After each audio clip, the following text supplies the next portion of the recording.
Hey guys, today we're taking a deep look at the Viture Beast XR glasses. At $549 on paper, these look like some of the most impressive AR glasses yet. 1200p micro OLED, 58 degrees field of view, built-in 3DoF tracking, and 120 Hz refresh rate. But after living with them, these are some things you need to know. The hardware, really good. The software, not quite there yet. Let's get into it. You get two IPD size options, regular and large. And this actually matters. If you choose the wrong IPD, you're not getting the best clarity or comfort, so measure your IPD before ordering. Packaging is nice, definitely leans into that Beast branding. You get a really solid hardshell case, which I really like, USB-C to USB-C cable, 4 swappable nose pads and prescription insert frames, and the basic documentation. They also include camera privacy stickers if you want to cover the front RGB camera. It's a complete package, nothing crazy, but solid. Design-wise, they look like sleek Ray-Bans, metal frame up front with brushed plastic arms. They don't scream tech device, which we like. They weigh 88 grams, and honestly, they're comfortable. We wore them for over an hour, and our ears, temples, and nose, we didn't have any issues. And the nose pads really help dial in that fit. You've got full button controls built into the arms, brightness, volume, switchy modes, and there's an on-screen display menu so you can fine-tune everything.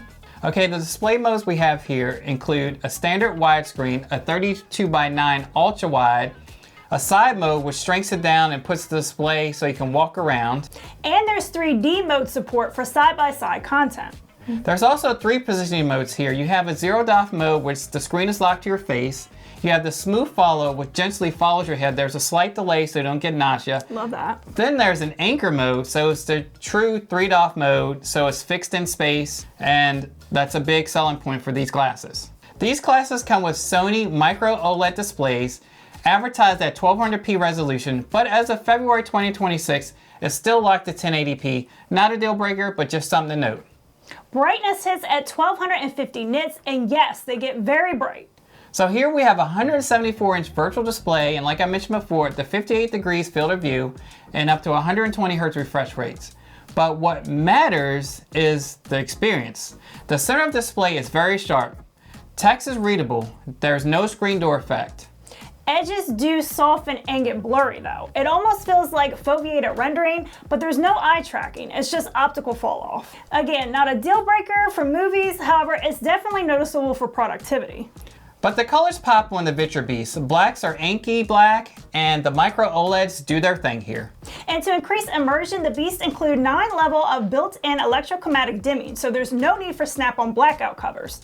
You can also enable auto transparency and anchored mode, and when you look away from the virtual display, the lenses automatically lighten, allowing you to see your surroundings. It's a really nice, cool feature that makes the experience feel more natural and flexible.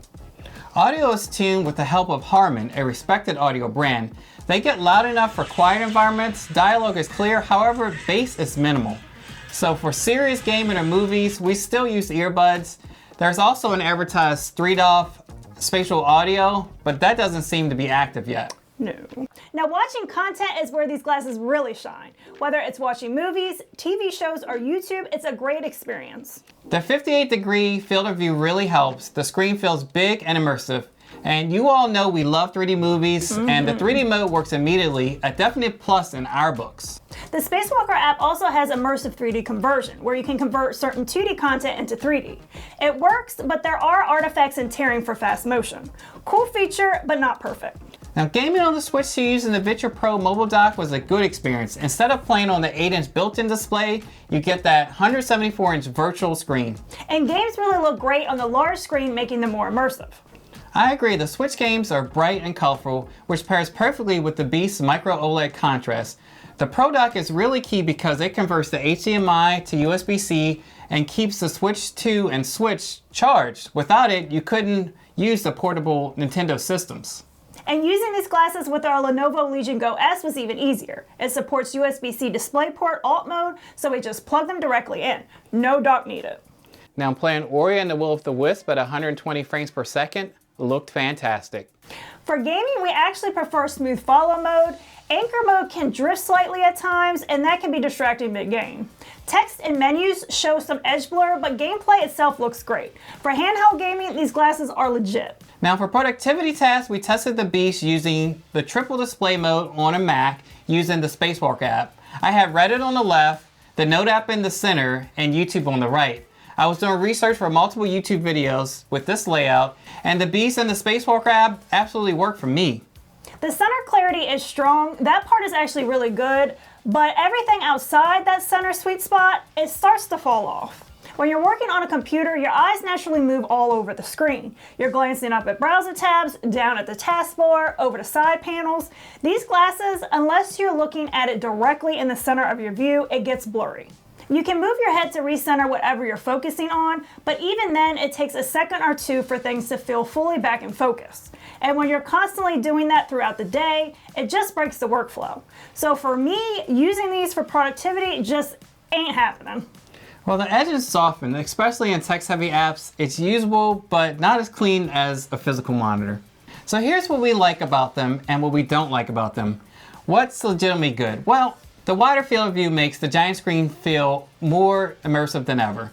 The excellent OLED image quality is great. The built-in 3DoF without the need for the neckband, the excellent electromagnetic dimming, and the auto transparency in anchor mode is great. So when you look away, you know, it gets bright and we go back, it dims again. Like that.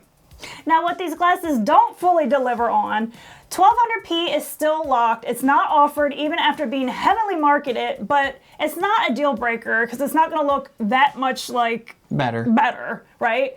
So it's just something to mention. And then the spatial audio format, what they're calling 3DoF audio, is still missing in action. Also, whether gaming or watching content or using the Spacewalker app with triple monitors, there's a drift in anchor mode, which was one of the biggest letdowns that we've experienced. And the firmware seems just not mature yet. Features are still yet to come, and issues like the drifting are getting better, but not prime time yet. We also have instances of watching content on our iPhone 15 Pro Maxes, where we experience multiple signal drops while watching content that really takes you out of the moment. Overall, though, the hardware is genuinely impressive.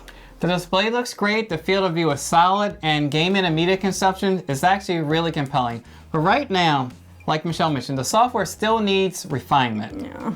If your main use case is watching content or playing handheld games, you'll probably enjoy these. But if you're buying them primarily for productivity, expecting a rock-solid spatial workflow experience, we recommend waiting. Yes.